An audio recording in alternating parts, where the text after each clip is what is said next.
ईश्वर आंधियों से ना बुझूं, ऐसा उजाला हो जाऊं, तू नवाजे तो जुगनू से सितारा हो जाऊं। वैसी तो मेरी औकात एक बूंद की है मेरे मालिक, वैसे तो मेरी औकात एक बूंद की है मेरे मालिक, परंतु ऐसी रजा बख्शना कोई प्यासा दिखे तो दरिया हो जाऊं। तो कहते हैं कि विचार बनाए जिंदगी। स्वामी विवेकानंद जी जो हमारे इस धरती के, सिर्फ हम अपने भारत के नहीं बोलेंगे, एक महान विचारक रहे। वो ये कहते हैं कि एक विचार एक ऐसी चीज है जिसको आदमी के दिमाग में बोया जा सकता है, इसके अलावा कुछ भी नहीं। जैसे खेत में बीज डाला जा सकता है, तो दिमाग में क्या डाला जा सकता है? मस्तिष्क में विचार, और वही विचार आपकी जिंदगी बनाएगा। अब वो अच्छा है या बुरा है, ये हमारा देखने का नजरिया, ये हमें सोचना पड़ेगा। तो अगर इनसे पूछा गया कि एक उम्मीद के सहारे हम चलते हैं जीवन में, अगर उस आदमी का सब कुछ खो जाए उससे भी बुरा क्या है, तो वो कहते थे उस उम्मीद का खोना। उम्मीद हमेशा जिंदा रखिए, आने वाला पल, आने वाला दिन आज से बेहतरीन होने वाला है। एजुकेशन, दोस्तों पढ़ाई लिखाई का बहुत महत्व है और हम सभी जानते हैं, अपने बच्चों को भी पढ़ाते हैं, हम भी पढ़े हैं। +2 तक हम एक एजुकेशन लेते हैं जिसको बोलते हैं एकेडमिक एजुकेशन, शैक्षणिक योग्यता। आज से कुछ साल पहले जाएं तो 3 डिवीजन होती थी, फर्स्ट डिवीजन, सेकंड डिवीजन और थर्ड डिवीजन। आज शायद ही कोई बच्चा सेकंड या थर्ड डिवीजन में जाता होगा, सभी फर्स्ट डिवीजन है। और इनफैक्ट जितने नंबर बच्चों के आ रहे हैं, इतने तो हमें बचपन में बुखार आते थे। इतने नंबर लेने के बाद बच्चे को अपने मनपसंद कॉलेज में एडमिशन नहीं मिल रही है, नो वेयर टू गो। अब जब वो अच्छी पढ़ाई करके एक कॉलेज से एडमिशन जैसे तैसे करके आता है, कोई डिग्री डिप्लोमा करके आता है, तो बाहर नौकरियों का अकाल है। और एजुकेशन सिस्टम में कितना मैस है, ये रिसेंटली हमने नीट के एग्जामिनेशन में भी ऑब्जर्व किया। और ये सारी जद्दोजहद के बाद जब बच्चा डिग्री लेके बाहर आता है, अगर इंडिया का टॉप इंस्टीट्यूट IIT, जो इंजीनियरिंग के बच्चे का सपना होता है, वहां की प्लेसमेंट नहीं हो पा रही है, तो चिंता का विषय है मेरे दोस्तों, सोचना पड़ेगा। उससे हो क्या रहा है? गेटिंग अ जॉब इतना डिफिकल्ट हो रहा है कि आप देखिए हिमाचल जैसी जगह में चौकीदार माली के पद के लिए भी इंजीनियर और स्नातक मैदान में। चौकीदार और माली कोई बुरा पद नहीं है, कोई बुरी जॉब नहीं है। जो भी इंसान मेहनत से, ईमानदारी से काम करके पैसा कमाता है, वो हमेशा उसकी प्रशंसा की जानी चाहिए। परंतु जिसको डिग्री की थी जिसने, उसने इसके लिए नहीं की थी, इसके लिए तो वो शायद 10वीं कर लेता तो भी काम चल पड़ता। चंडीगढ़ में RTI से डाटा लिया गया, डिग्री होल्डर BTech लोग स्वीपर की जॉब कर रहे हैं।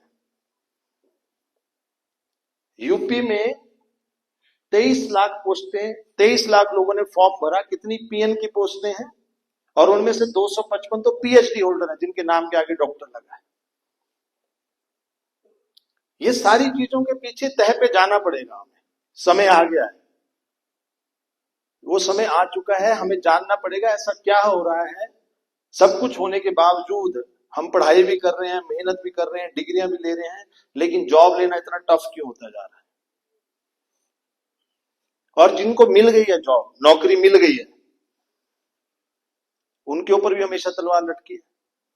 80,000 job cuts in a single day.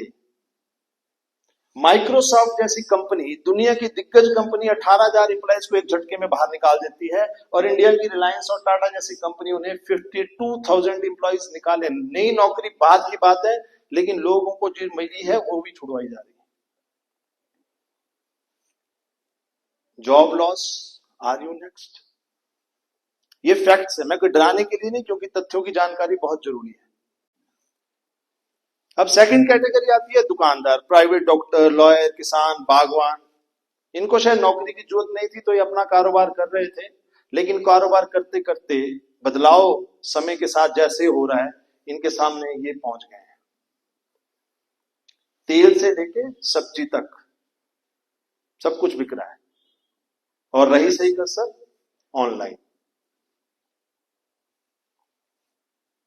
सवाल मेरा ये तथ्य बताने का, फैक्ट बताने का ये था कि हम लोग पैसे के लिए भागदौड़ कर क्यों रहे हैं। हमें जानना पड़ेगा ऐसा क्या कमी रह गई हमारे एजुकेशन सिस्टम में कि मैंने मेहनत की, अच्छी पढ़ाई की, लेकिन मैं उतना पैसा नहीं जनरेट कर पा रहा हूं, सिर्फ सर्वाइवल हो पा रहा है। उसका सबसे बड़ा कारण था मेरे दोस्तों, हमें फाइनेंशियल एजुकेशन नहीं दी गई। हमें 3 स्तर की एजुकेशन चाहिए थी। पहली थी एकेडमिक, शैक्षणिक योग्यता। +2 के बाद बच्चा अपने कैलिबर, अपने परिवार के सर्कमस्टांस और कई चीजों के हिसाब से कैरियर चूज करता है। कोई डिग्री करता है, कोई डिप्लोमा करता है, कोई फार्मासिस्ट होता है, कोई डॉक्टर होता है, कोई प्लम्बर होता है, कोई लॉयर होता है, कोई आईआईटी से पढ़ता है, कोई आईआईटी से पढ़ता है। विडंबना ये है, दुनिया का कोई भी एजुकेशनल इंस्टीट्यूट आपको पैसे के बारे में पढ़ाई नहीं करवाता मेरे दोस्तों, और यही जड़ है। हमारे को ये फाइनेंशियल एजुकेशन दी नहीं जा रही है, और ये सही समय आ चुका है, हमें फाइनेंशियल एजुकेशन लेनी पड़ेगी। Don't be a job seeker my dear friend, be a job creator now. हमें तैयार होना पड़ेगा नौकरियां देने के लिए, ना कि नौकरी करने के लिए। और पैसा कमाने का एक ही फार्मूला था जो बचपन में स्कूल में लिखा गया था, समय ही धन है, time is equal to money. Financial world में एक लाइन बोली जाती है, the power of money is equal to power of many. आप खुद काम करके अमीर नहीं बन सकते हैं। इस दुनिया में जो भी अमीर बनेगा उसको एक नेटवर्क का सहारा लेना पड़ेगा। एक बड़ी बड़ी कंपनियां भी नेटवर्क क्रिएट करती हैं। इनफैक्ट जिनके पास सामान भी नहीं है वो कंपनी भी सोशल मीडिया का सहारा लेके नेटवर्क क्रिएट करती है। अगर एक एग्जांपल देखेंगे, फेसबुक कोई सामान नहीं बेचता है, आपकी फोटो है, इनका लाइक है, इनका कमेंट है, लेकिन खरबों रुपया अमेरिका में चला जाता है। Reason, social networking site. जब तक आप किसी नेटवर्क का हिस्सा नहीं बनेंगे, नेटवर्क क्रिएट नहीं करेंगे, बहुत ज्यादा पैसा जनरेट नहीं होगा मेरे दोस्तों। ये सारे सब्जेक्ट पढ़े हमने स्कूल में, लेकिन जिसके लिए पढ़े वो ही नहीं पढ़ा। सबसे इंपॉर्टेंट था हमें ये बताना कि पैसा कैसे काम करता है और कामयाबी और पैसा कैसे जुड़े हुए हैं। डियर फ्रेंड्स, हम लोग हमेशा एक बात बोलते हैं, 2 चीजें बोलते हैं मिडिल क्लास फैमिली में। एक, टाइम नहीं है, करना तो है पर टाइम नहीं है, मैं बहुत बिजी हूं। और दूसरा, मेरी किस्मत ठीक नहीं है। 2 ही चीजों पे दोष दिया जाता है। तो टाइम के बारे में एक फैक्ट है, वो ESBI जो सिद्धू जी ने 4 कैटेगरी के लोग बताए, दुनिया के सबसे अमीर या भिखारी, सबके पास 24 ही घंटे हैं। तो इसका मतलब 24 घंटे में सभी गेम खेल रहे हैं। और दूसरी रही किस्मत की बात, तो ईश्वर की सबश्रेष्ठ रचना में इंसान है मेरे दोस्तों। तो किस्मत तो हमारी बचपन से अच्छी है। दुनिया के 70% लोगों को तो ये चिंता है कि शाम को खाना मिलेगा या नहीं, हमें वो चिंता भी नहीं है। तो इसका मतलब हम तो बहुत किस्मत वाले हैं। So dear friend, lack of direction is the problem. दिशा की कमी है। बाकी सभी के पास 24 घंटे हैं और सेम शरीर है। अब सवाल बहुत महत्वपूर्ण है। एक साधारण आदमी जो विराट कोहली की तरह बैट नहीं चला सकता, अमिताभ की तरह एक्टिंग नहीं कर सकता, पॉलिटिशियंस की तरह उसके पास स्किल्स नहीं है, बड़े बिजनेस में ऐसा पैसा नहीं है, वो बिजनेस एक्सपीरियंस नहीं है, उसके लिए क्या रास्ता है कि वो अपने सपने पूरे कर सके? क्योंकि सपने तो हर एक इंसान के हैं, और उस रास्ते का नाम है एंटरप्रेन्योरशिप। यही सबसे बड़ा इस समय। आपसे एक सवाल करो, दुनिया का सबसे अमीर देश कौन सा है? अमेरिका। अमेरिका सबसे अमीर क्यों है ये जानना पड़ेगा, क्योंकि अमेरिका में सबसे ज्यादा वेल्थ क्रिएटर है। 35 लाख स्टार्टअप्स हैं अमेरिका में, 35 लाख, और हमारे यहां 3 लाख। इसलिए अमेरिका पूरी दुनिया में सबसे अमीर देश माना जाता है, और उसकी इकोनॉमी इतनी स्ट्रांग है कि बिजनेस वर्ल्ड में बोला जाता है कि अगर अमेरिका को छींक आ जाए तो दुनिया को जुकाम हो जाता है। और अमेरिका के अमीर बनने का सबसे बड़ा रीजन है वो अपने वेल्थ क्रिएटर की इज्जत करता है, और साथ ही साथ वो दुनिया के बाकी देशों में जितने वेल्थ क्रिएटर है उनको बदनाम करने की साजिश भी रचता है। हमारे यहाँ पे जितने अमीर लोग हैं जो लोगों को रोजगार दे रहे हैं, वो दिन रात गालियां भी सुनते हैं। हमें जेफ बेजोस, मार्क जुकरबर्ग, इन लोगों का एग्जाम्पल देते हुए फक्र महसूस होता है, लेकिन स्वामी रामदेव और अडानी और अंबानी का नाम आ जाए तो हम चोर बोल देते हैं। जो अपने देश के, इसलिए they are also creating the wealth. जो देश अपने देश के वेल्थ क्रिएटर्स की इज्जत नहीं करेगा वो कभी डेवलप्ड नेशन नहीं बनेगा मेरे दोस्तों। ये हमें सबसे पहले ये चीज करनी चाहिए। कोई और करे ना करे, शुरुआत हमसे होती है, हमें शुरू करना पड़ेगा चीज। अब कितनी इंपॉर्टेंट है एंटरप्रेन्योरशिप और पीपल मैनेजमेंट, ये डॉक्टर नागेश्वर रेड्डी हैं, जिन्होंने 1984 में पीजीआई से डीएम गैस्ट्रो में की थी, और दुनिया के एंडोस्कोपिक सर्जन्स के ये प्रेसिडेंट हैं पूरी दुनिया के। और जो भी सुप्रीम कोर्ट ने टास्क फोर्स बनाई 9 डॉक्टर्स की एक केस के बाद, उसमें ये भी एक है। इन्होंने पीजीआई में एक भाषण दिया एकेडमिक्स में आके, इन्होंने क्या कहा, पीजीआई ने मुझे अनुशासित और अच्छा डॉक्टर तो बनाया, लेकिन पीपल मैनेजमेंट, मनी मैनेजमेंट और एंटरप्रेन्योरशिप नहीं सिखाई। तो हमारे लिए सबसे जरूरी सब्जेक्ट्स ये भी पढ़ने जरूरी थे, डिग्री करना भी जरूरी है, डॉक्टर बनना भी जरूरी है, इंजीनियर बनना भी जरूरी है, परंतु उसके साथ साथ आपको पीपल मैनेजमेंट, मनी मैनेजमेंट और एंटरप्रेन्योरशिप स्किल्स भी सीखने पड़ेंगे, अदरवाइज हम स्ट्रगल करते रहेंगे। द वे, हमारे लिए एक ही रास्ता है, उस रास्ते का नाम है डायरेक्ट सेलिंग। और ये मैं नहीं कह रहा हूं, मैं इतनी बड़ी अथॉरिटी नहीं हूं कि direct selling is the only way. ये मिस्टर रॉबर्ट कियोसाकी हैं। बिल गेट्स बोलते हैं अमीर बनना है तो 10 किताबें पढ़ी, उनमें से 3 इस ऑथर की हैं, रॉबर्ट कियोसाकी की। ये वर्ल्ड फेमस बुक है फाइनेंशियल लिटरेसी पे। इन्होंने एक बुक लिखी है the business of 21st century. उसमें ये क्या कह रहे हैं, ये एकमात्र रास्ता एक मिडिल क्लास फैमिली के आदमी के लिए एंटरप्रेन्योरशिप करने का डायरेक्ट सेलिंग मॉडल है। लेकिन लोग कंफ्यूज क्यों है फिर? जब लोगों से बात करते हैं तो लोगों के सवाल क्यों आ जाते हैं? बहुत सवाल आते हैं, आपको भी मालूम है। रीजन, सबसे बड़ा रीजन है राइट इंफॉर्मेशन नहीं है, कोई प्रॉपर नॉलेज नहीं ले रहा है, और नॉलेज लेने के बाद लोग बिजनेस स्किल्स डेवलप नहीं कर रहे हैं। Direct selling is a industry recognized by Government of India, Gazette Notification 28 December 2021, further amended on 21st June 2023. This is the industry, this is not a scheme, this is a pure business model. ये gazette notification है, आज की date में मैं झूठ बोल नहीं सकता, आप हर चीज गूगल पे जाके सर्च कर सकते हैं।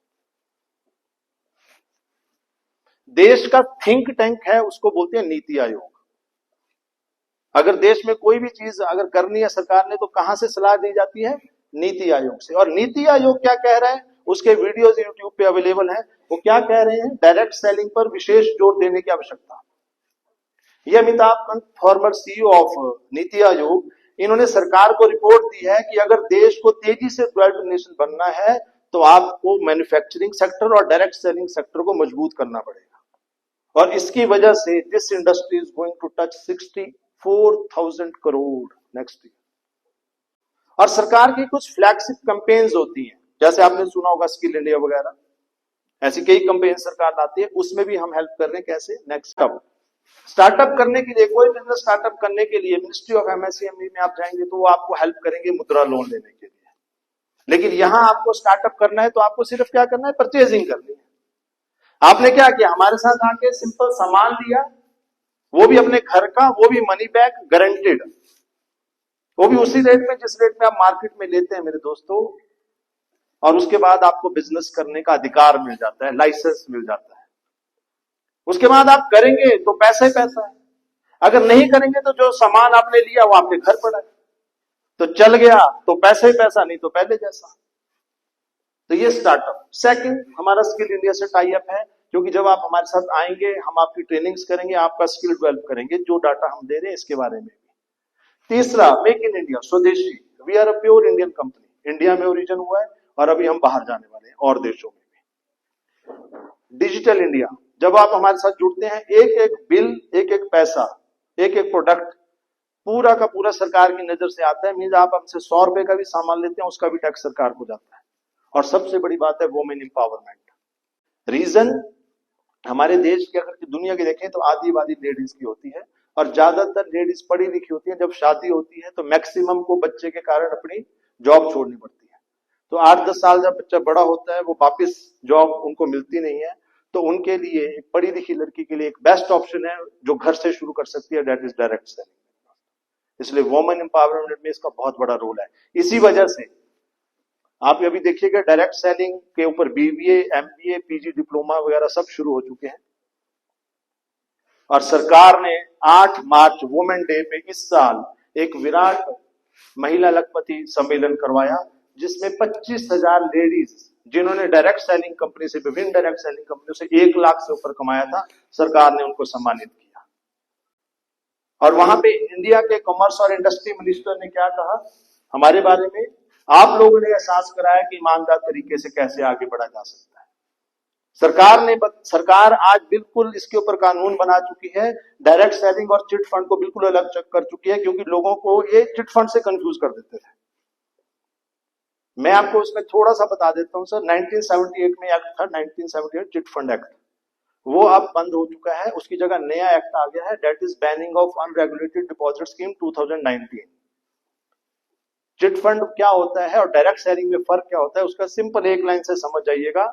जो कंपनी आपको पैसा लेती है और सामान देती है, आप काम करेंगे तो पैसा आएगा, ये लीगल डायरेक्ट सेलिंग कंपनी है। और जो कंपनी ये कहती है कि आपका पैसा डबल होगा, ट्रिपल होगा, आपको कुछ नहीं करना है, वो इलीगल है और आपको सावधान रहना है। चेंज, देखिए ये कुछ मैंने आपसे डाटा शेयर किया, डाटा आपको कई जगह से मिलेगा, परंतु आपके लिए क्यों इंपॉर्टेंट है ये जानना बड़ा जरूरी है हमारे लिए। देखिए, क्या आज हम दिए की रोशनी में पढ़ते हैं? नहीं। हम इमरजेंसी लाइट्स ले चुके हैं, चार्जेबल बल्ब आ चुके हैं, अब आजकल कोई भी लड़का या बच्चा दिए की रोशनी में नहीं पढ़ता है। आज हम बैंक की लाइन में नहीं लगते हैं। आज से 10 साल पहले हमने सोचा भी नहीं था कि अगर आप एक जगह गोलगप्पे भी खा रहे हैं, वहां पे भी आप मोबाइल से पेमेंट करेंगे। लेकिन आज हो रहा है या नहीं हो रहा है दोस्तों? यूपीआई सत्य है कि झूठ है? यूपीआई पेमेंट्स सच है, हो रही है। नेक्स्ट, कोई ऐसे चिट्ठी भेजता है आज? बताइए। तो क्या है, आज तो आप व्हाट्सएप कर दो, ईमेल कर दो, फटाफट हो गया। ये क्या लिखा है, बदल जाते तो बच जाते। एम्बेसडर इंडिया की सबसे बड़ी गाड़ी थी, और आज से 20 साल पहले अगर लोगों के हाथ में अगर कोई फोन था तो वो था नोकिया 3310। दुनिया का सबसे बड़ा ब्रांड, उसने सिर्फ एक गलती की 2008 में, एंड्रॉयड को नहीं अपनाया। एंड्रॉयड को नहीं अपनाने से उसका खमियाजा कैसे भुगता उन्होंने? टच फोन्स पे नहीं आए, नोकिया दुनिया से बाहर हो गया।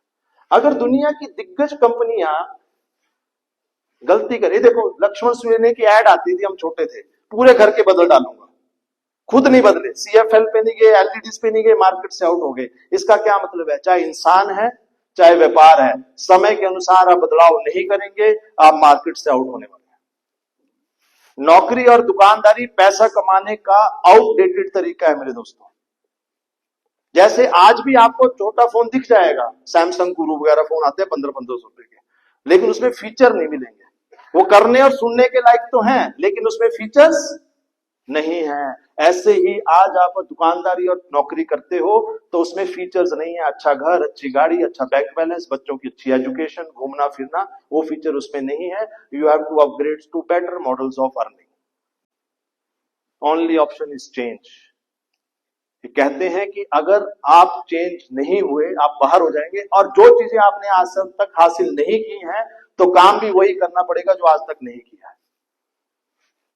Decide to change. बदलाव ही प्रकृति का नियम है।